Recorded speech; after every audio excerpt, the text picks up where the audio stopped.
I absolutely hate it when the government encroaches on my liberties. And yet again, they are doing that. This time, they're doing that in New Jersey. Proposal bans snacking, smoking behind the wheel. So they're saying that it is unsafe to eat, smoke, or do anything other than drive when you're behind the wheel.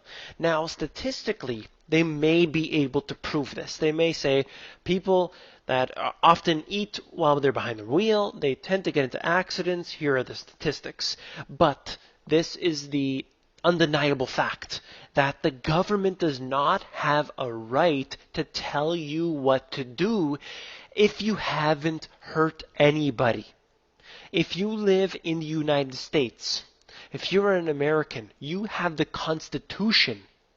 That basically says, as long as I'm not hurting anybody, you stay out of my way, and everything's going to be just fine. This is pre-crime, is exactly what this is. Again, let me mention, sure, statistically, they may be able to prove it, but they do not have the right. That's the point.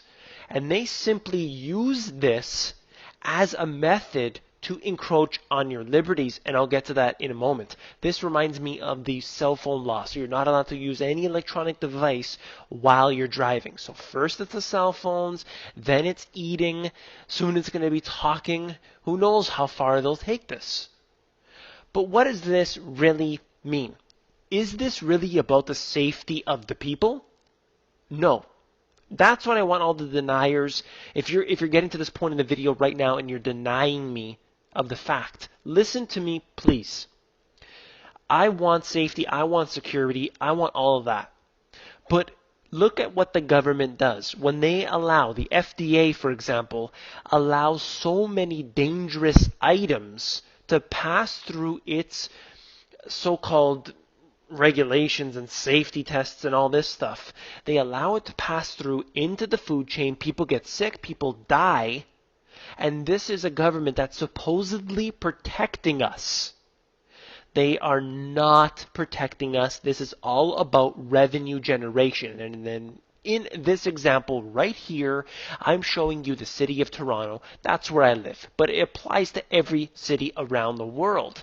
The city of Toronto, which basically has less than 3 million people, actually was able to get nearly $100 million just from parking tickets in 1 year. 100 million in a city that has less than 3 million people. This is an absurd amount. This is what it is all about. They're not there to protect us. They've never been there to protect us. Sure, there are a few incidents and there are a few good people, but I'm talking about the system in general. It is set up to dominate us and steal every penny from our pockets. And so I did a little bit of research here and found, look at New York City, $600 million in a year. 600 million. Now, of course, the population is much greater. But look at that number, $600 million. And you're not able to fix a few things in this environment here?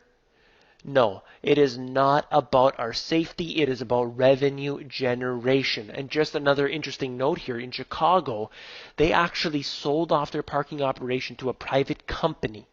They said, look, we'll give you $1 billion and you give us the revenue generation for the next 75 years. And it just so happens that this company is basically head up by Morgan Stanley. So while it hasn't necessarily gone through at the moment of this article, but look at what they're doing.